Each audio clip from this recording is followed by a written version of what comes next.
All right, we're live. We're live with Chris Holt, in fact. Chris Holt, if you So, remember from several years ago, was one of our Community for F-Sharp Heroes. He was one of our first round of Community for F-Sharp Heroes back in 2015. Apologies, Chris, for having to delay our interview so long. We kept trying to get this hooked up, and then over the past year, as everyone I'm sure has noticed, we haven't had as many sessions as we had in the past. So we're catching up on the interviews now.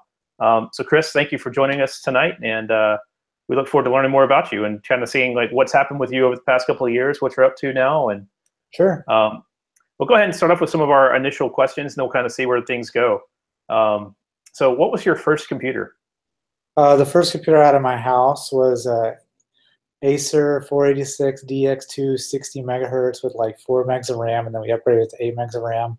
And I had Windows 3.1, and then Windows 95 came out, and my uncle gave us a copy of that or something, and we ended up with Windows 95. That was my first computer, and that's where my dad and I looked up how to install the RAM, or we guess we read the instructions. You couldn't look it up online then. Read the instructions, and then for my birthday, I got a modem, a 3066 or whatever, and then I got like an email account, and from there, that's how I got into computers. Nice. Were you doing like BBSs at the time, or were you? No, I didn't even know that any of that stuff existed. Okay. I think we got the internet in like 1996 maybe, or 1997, so relatively early on. And so I started, I guess browsing the internet or whatever. But mostly we would buy games, CD games or whatever, and play those and different stuff.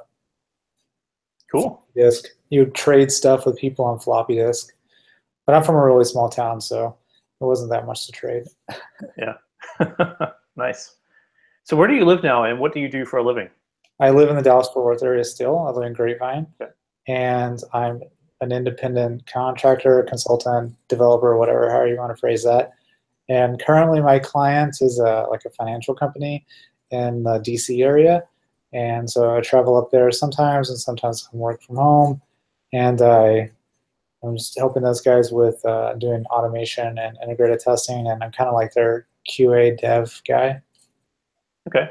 I'm sure we'll probably come back around to that. Sure.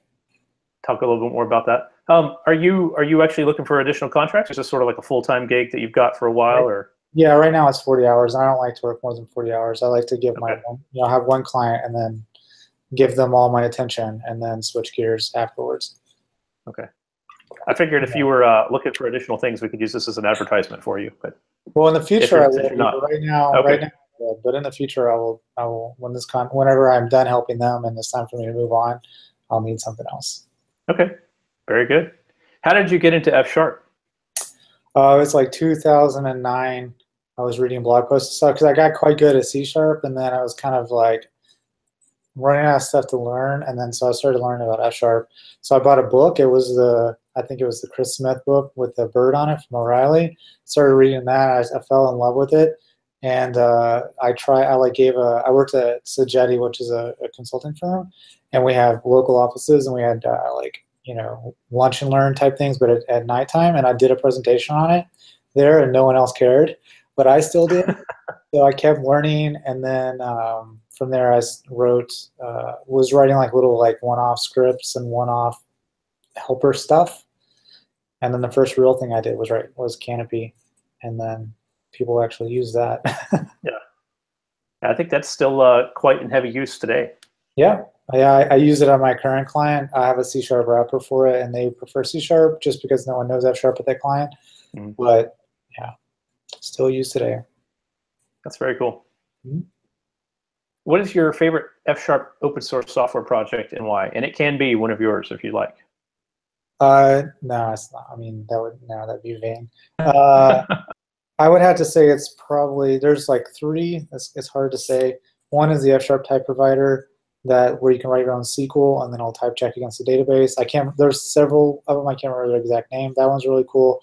Just F# data. I use the JSON part of it quite frequently to make your own AST out of JSON.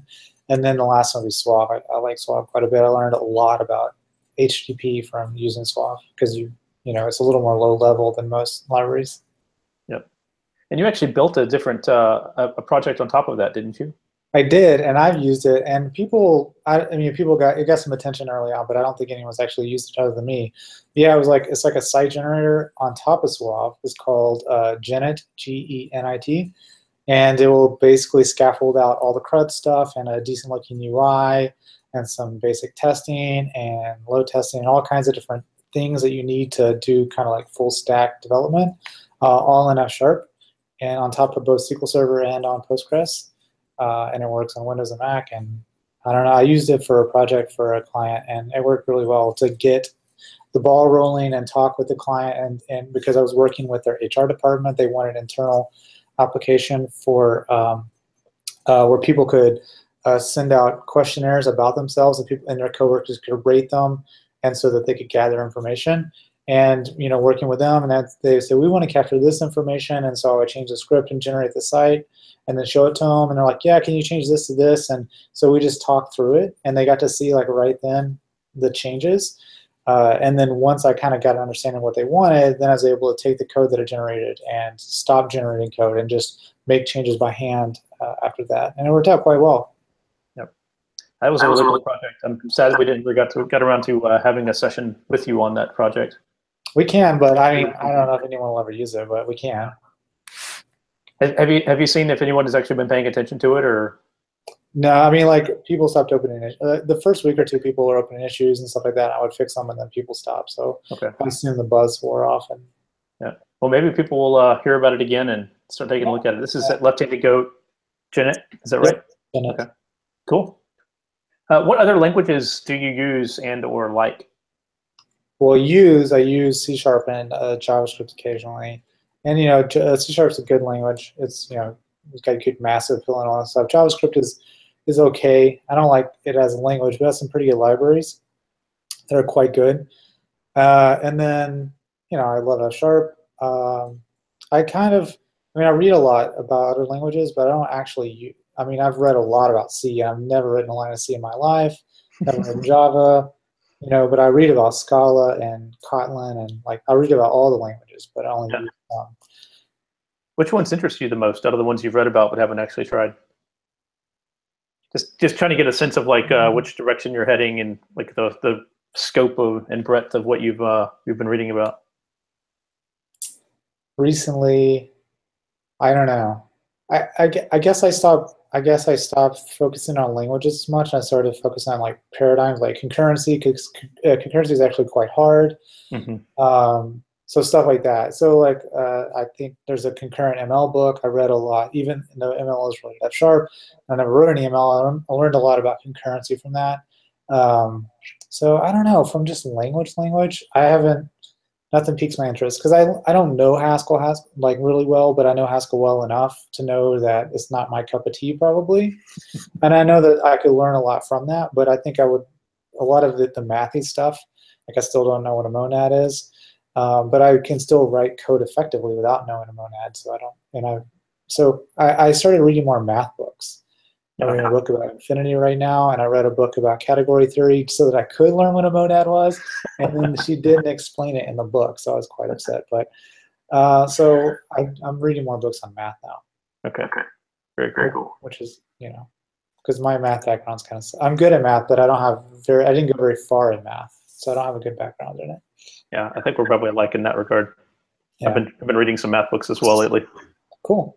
I wonder if that's a common thing that a lot of functional people do, is if they haven't had a solid math background, they start digging into math as a stepping stone away from programming languages and something new. Yeah, I think when you learn about identity functions, and they're you don't use them very often, but when you do, they're actually quite useful. And you learn about these different things, and you learn that a lot of the underpinnings of functional languages are math, right? And it's quite interesting in how like pipe forward is just f of x, or x of f of x, right? And you're like, wow, that's a math function, right? Because you learn about f of x when you're a kid, and it's just one line math function, and you know how useful pipe forward is, and you're like, wow, there's more of this everywhere, right? And you learn about how little things are bigger concepts or little concepts. It's just super duper interesting. Yep. And it's stuff that because you learn, algebra, and you learn calculus and stuff, but you don't learn I don't know what you call these things, but you don't learn these basic core concepts. And they're really fascinating. So yeah, I think so. I think it is because there's a lot of words, right, that they're not made up. Like everything is just made up because it's really just opinions, where functional can be more based on math. Mm-hmm. So there's a lot of underpinnings in history that you can read about. It's quite interesting. Yep. Cool. Who in the F# community should people know more about? Jeremy Bellows. I can put his thing in chat. Or is Jeremy like normal spelling, and then Bellows Bellows? Tell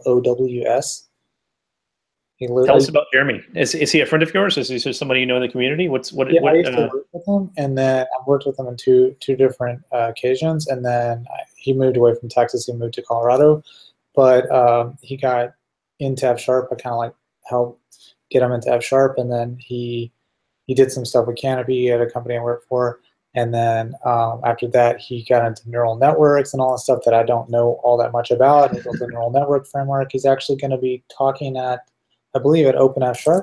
Awesome. Just double check that. So we'll get to meet him then, at least. Yeah, he's a really sharp guy. Yep, he's on the speaker list. So yeah, he's a really sharp guy, and if you're into stuff like that, machine learning, neural networks and stuff, he's into that stuff, and he blogs about it. So very cool. Mm-hmm. So Canopy is kind of that's the the normal questions we typically ask, but since we have extra time, and like we talked about Canopy briefly earlier, do you want to talk about kind of what is the state of Canopy these days? You mentioned you have a C# wrapper around it. Is it still getting lots of love and attention from a lot of different areas, or is it sort of a special group of people who were using it? Or well, I think that in general, I think that it's doing totally fine. I only look at NuGet downloads. 77,000 NuGet downloads is pretty good. Yeah. And I get questions from people that are not like F# community people, or just people at some random company that someone there is using it. So I think it's picked up. Like the usage is pretty good. I did, I 1.0'd it finally after like 5 years, like a year ago, and then after that it's supposed to mostly, it's feature complete, right? So sometimes people ask, like, can you add this? And I do. But realistically, I've been using it since day one, and there's not really much to add to it. I'm going to make a version 2 because I did kind of in a classic, thing that you're not supposed to do. I programmed the global mutable. So the browser instance is global and mutable, so you can't run and test in parallel. And people want that feature. So I'm going to make a version 2.0 with a slightly different, with a normal API that's not parallel, that is the existing API, and then a slightly new API that you pass in a browser to every click will take the selector and a browser, so that you can start a new browser for all your tests and then pass your browser through. And then it will support test in parallel. At which point, I think people will figure out that testing in parallel is actually really hard, and then they won't want to. But I'll let them come to that realization on their own. So I'm going to I'll come up with a 2.0 at some point. I have a to-do list, and I've been working on it, but since I've been traveling, I haven't worked on it much. Okay. Traveling's challenging. Yeah. And the last time we were chatting on Skype, you were starting to tell me about some patterns you had found with respect to testing. I don't know if that's part of the talk you're going to be doing at Open F# later this year, or if that's just a separate thing. I don't even know if it's maybe something we could talk about tonight, but I was wondering if that might be a path we could follow. Yeah, so I am going to talk about it at the conference, and I do have a OneNote open right here with all my kind of brain dump of stuff, and it's really stream of conscious, but I could pick some of the more important pieces and talk about that if you want. Sure. Okay, so I'll just give a quick background. The last 3 roles I've had have been strictly, or 4 out of the last 5 roles I've had have been being a developer who does QA. So I'm traditionally a developer. My first job writing code, I did a lot of SQL, so I learned SQL before I even learned code very well, but that was like in 2002 or 3. So I used to be pretty good at SQL.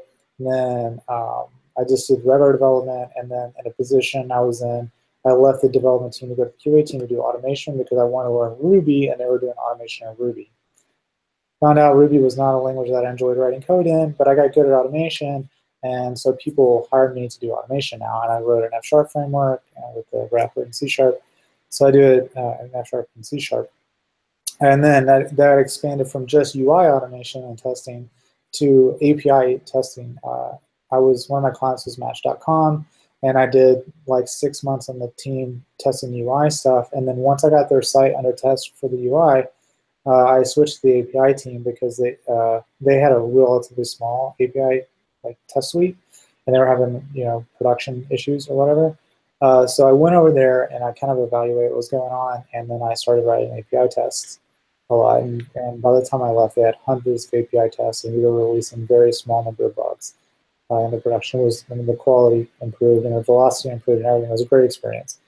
So now at my current client, I'm doing both.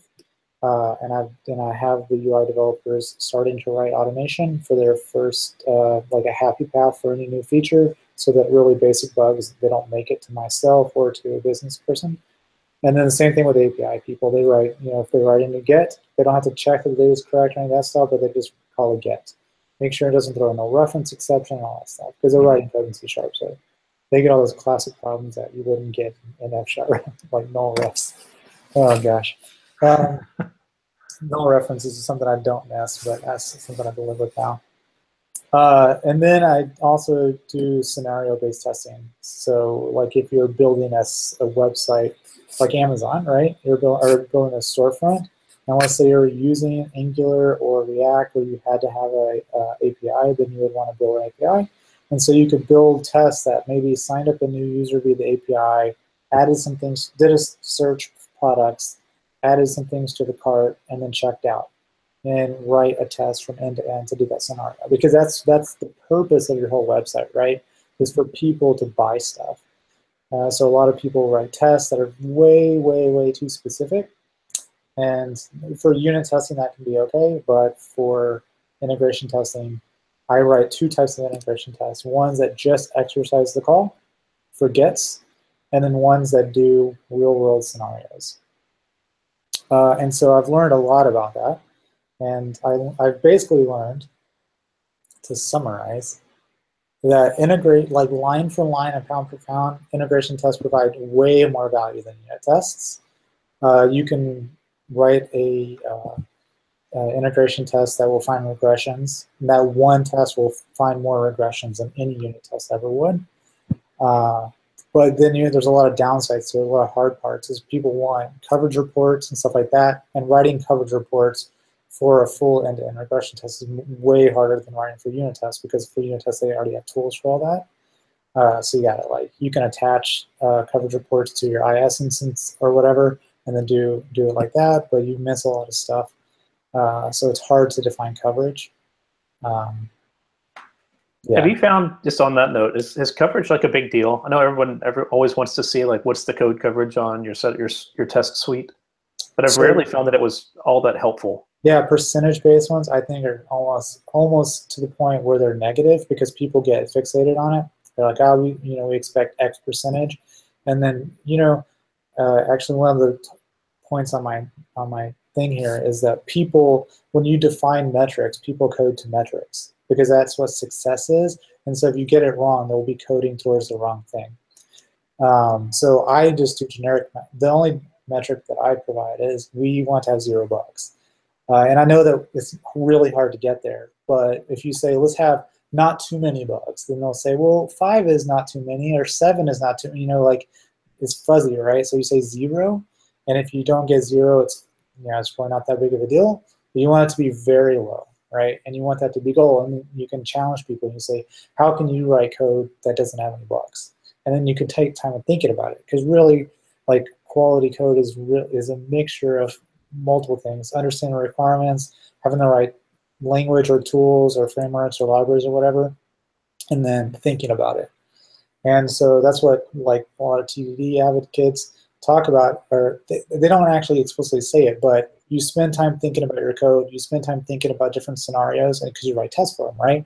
If you think about how can I write more tests, or you run a coverage report and you find your missing areas, well, that's something you may not have thought about very thoroughly, and you may not have thought about the edge cases and stuff. So really, how are you thinking about your code and focusing on the requirements and focusing on having an actual understanding of the actual problem, and if your solution is a good solution, that's how you get to good code. And there's lots of ways to get there, and like, I don't do TDD.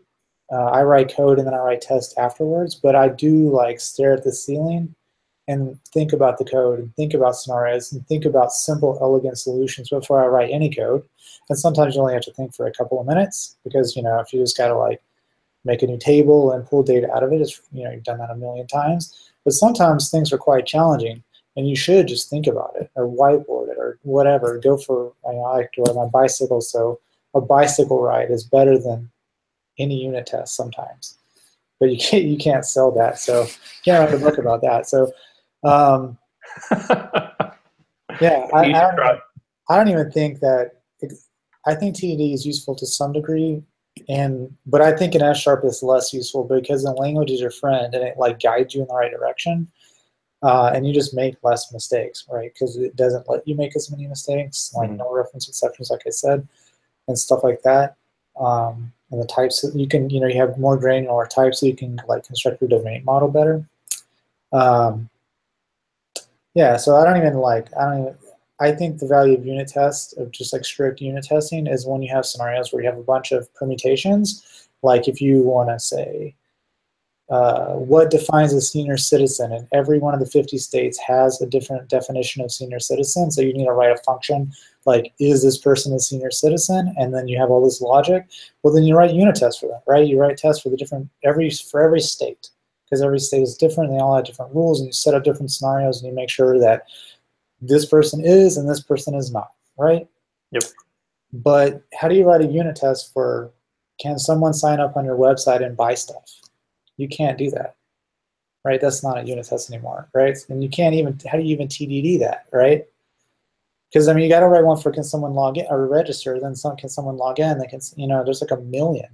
But I can write a UI automation test for that in 10 minutes or 20 minutes, right? And it would take you just forever to do TDD like that, right? Or to do unit tests for that, yeah, and get a decent coverage. So yeah, and then people will say that unit tests, integration tests are slow. But what I learned is that if UI automation is slow or your integration test is slow, it's just because your application is slow. So if you fix that, then your test will be fast, right? And it's harder to, I mean, performance is actually quite hard to do. If you know, it's easy to write relatively naive code that works but doesn't perform at all, right? And I'm not even talking to the level of like lists versus arrays or anything like that. I'm talking like, hey, let's loop over the things in the guy's cart, and you do n+1 queries because he has 5 things in his cart. You got to get the cart's 1 + 5 items is 6 queries. You know, stuff like that is really easy to do incorrectly, especially with ORMs and lazy loading and stuff like that. And if people don't dig into it and find out that they're issuing too many queries, they'll never fix it, and they'll perpetuate it everywhere. And now your whole system is just full of that type of bugs. Yep. And then I've noticed even at a lower level, I've noticed like the prevalence of doing these like chaining things where you do like a group by, and then within that you do like a filter and a map, and you know, a whole bunch of different things. Whereas like one fold could solve all those problems, even though it looks a lot more procedural. But things like that, if you have a bunch of allocations and stuff, because generally we don't have to think about allocations. But when you get to, like, the way I think about it is, I just read this whole book on algorithms, and big O notation is pretty important stuff. And it doesn't matter how good or bad your code performs, but if you only test the data set of 1, you can have the worst algorithm in the world. An O of 1 on a bad algorithm is still fast enough that when you push the button, you don't see that it's slow, right? Yep. And generally, people don't want to type in a bunch of test data, and they don't want to set up a bunch of scenarios, so they just have really small data sets when they test locally, and then when it goes to production, it just pukes, right? Because you did that was really one of the most amazing things about Genet, I recall, is the fact that you could like say, I want 1,000 test cases, and it would populate your database, and you could see very quickly how is my performance going to be once I actually start running this thing. Yep, because people know about indexes, but people don't create databases and then write the correct indexes at first because you don't necessarily know how you're going to query it, right? So yeah, fake data is really super important. That's one thing that I'll talk about in the talk at Open F# is that you need to make it for yourself as an individual developer, and then for your QA team, and then for anyone else, make it where populating it with fake data so that they can come up with scenarios for themselves. Like even if it's just a bunch of data, and then they tweak it a little bit to change somebody's age to get them to be in senior citizen status or whatever, it's better than them having to fill out a new person, because that will take them way longer than editing an existing or just finding someone that falls in that category. And so if it's hard to test your application, people won't do it. And this is something I learned from a team I was on where we had manual testers and we had automated testing, and then we actually built coverage because the people pushed it really hard that they wanted coverage. And so we did, and we built this whole set of test cases, and we had the manual people go through their test cases and check them off, and then the automation would go through its test case and check them off. And the automation was coming 500 test cases, and then for a regression before a production push. And the manual people, they were covering 40 of them total amongst 3 people. Because they would only do the easy ones because they only had 2 or 3, they were time box, so they were just doing what they could. And they would say, yep, to me it looks good. But their coverage was terrible.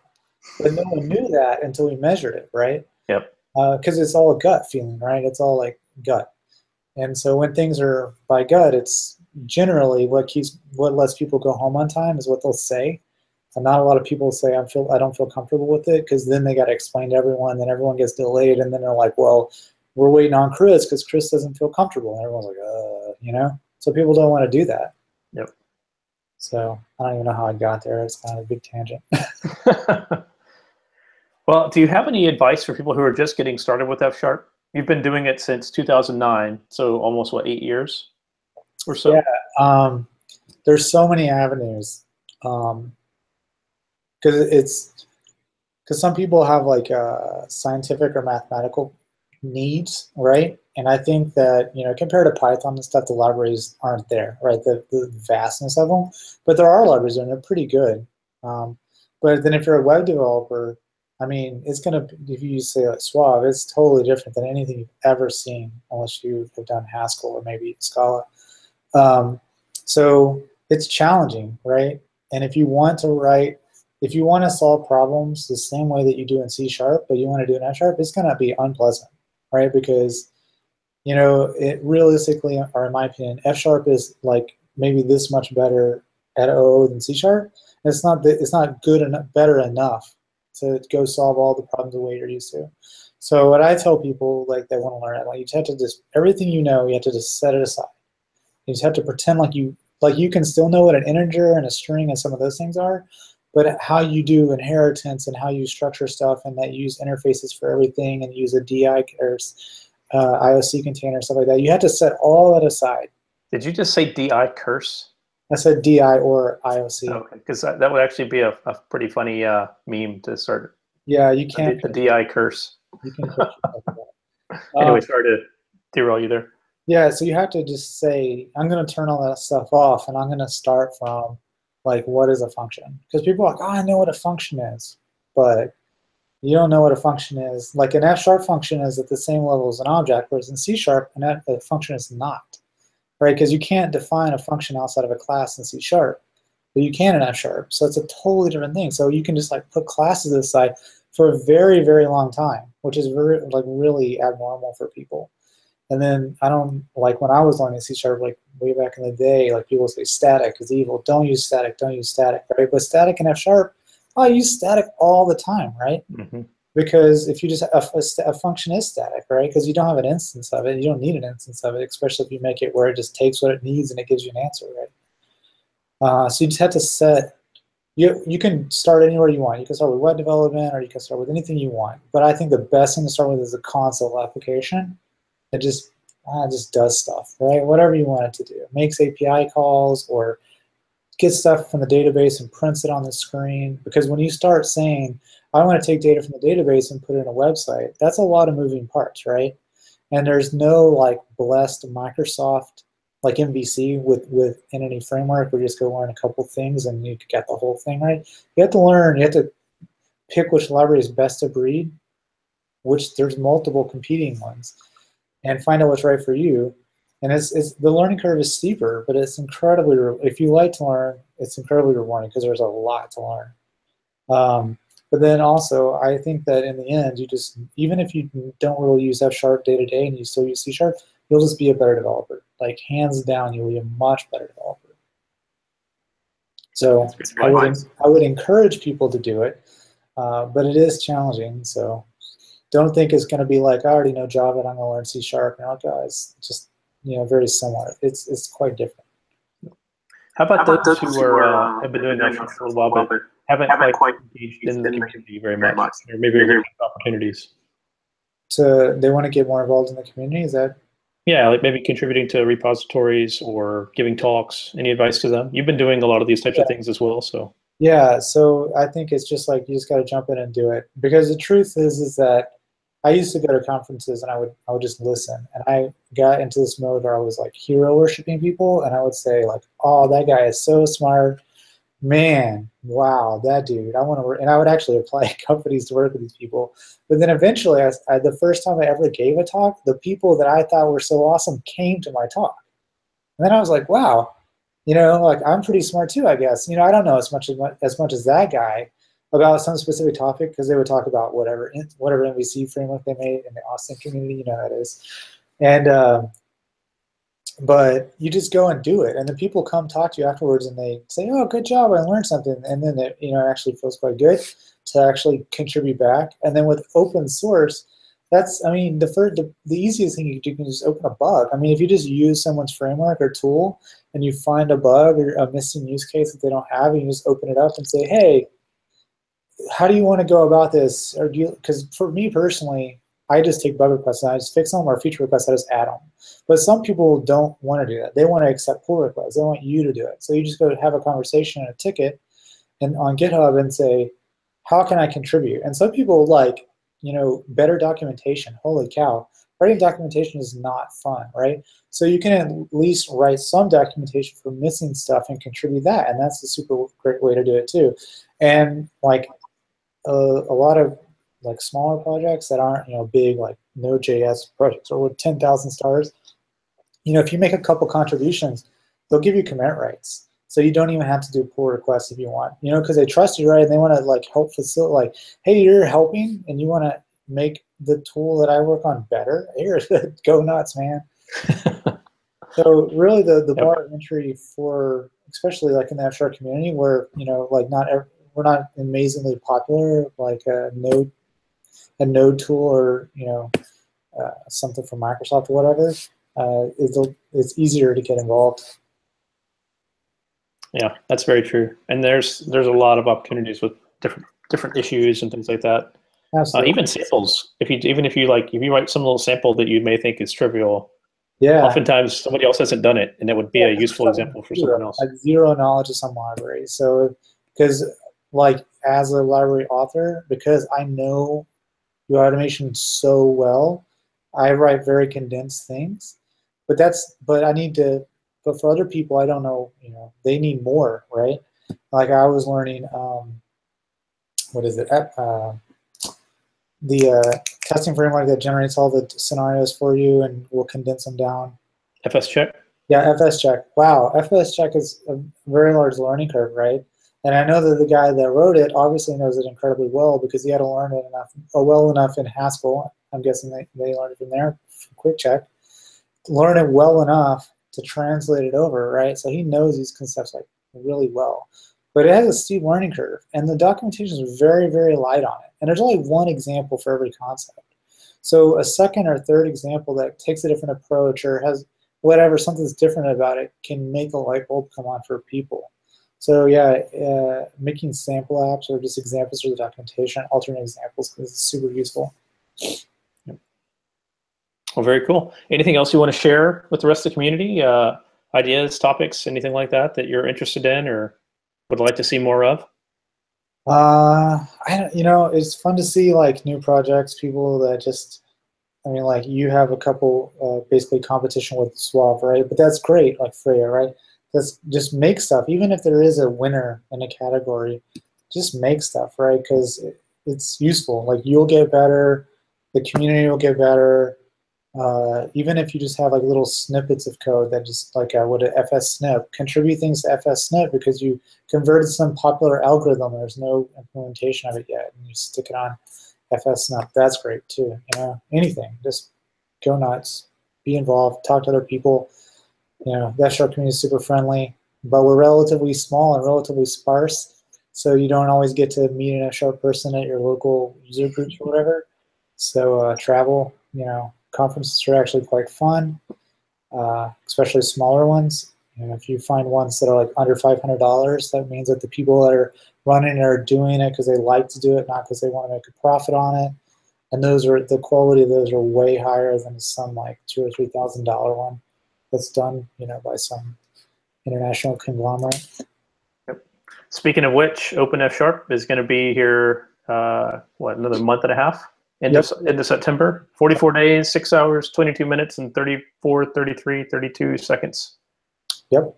And Chris will be there. Yep. Chris Holt, left-handed goat on Twitter and GitHub. So, I'll be there as well. That's right. I see you right there. And Rich, there's a lot of people. There's some people in here I haven't met before that I would like to meet, and then there's people that I've met here before that I can tell you that they're all nice. Yep. And if I can give you a repeat compliment that I gave you, I think quite a long time ago. I remember we went to the Austin. Which conference was that? I don't remember now. It was probably Los Techies or Austin Code Camp.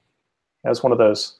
I remember we met up. And you were like, "Yeah, I'm doing a talk," and "Yeah, it's okay." Well, blah blah blah. It was like the best talk of the whole conference. It was so funny. So like, if you were considering giving a talk but don't think that you have what it takes, Chris is a great example. Chris probably still doesn't think he's that great of a presenter, but he's like one of the funniest and like one of the best presenters I've actually seen give a talk, because he gives like great facts, has great experience, great stories, and it's just based on his experience, based on like what he's been doing in the community and at work, and it's just really quite good. So, yeah, you can, if you just watch me talk here, you can see that's the kind of style.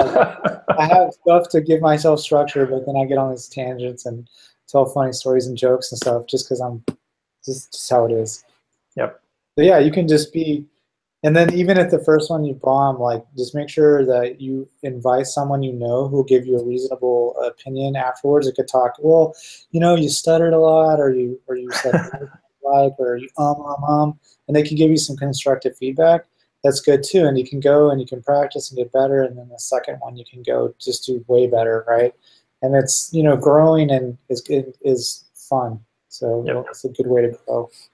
And the nice thing about it is usually like you just do a user group or something like 15 or 20 people. They're all local people. You'll probably never see them again if you can actually do a user group.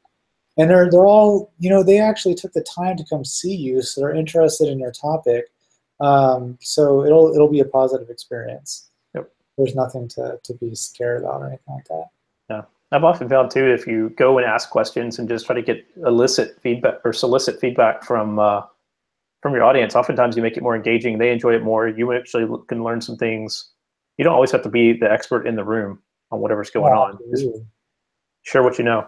Yep. You can, any topic you're about to talk about, you can ask, has anyone ever tried this? What are your experiences? Because a lot like people think Selenium sucks, and I totally understand why they think that.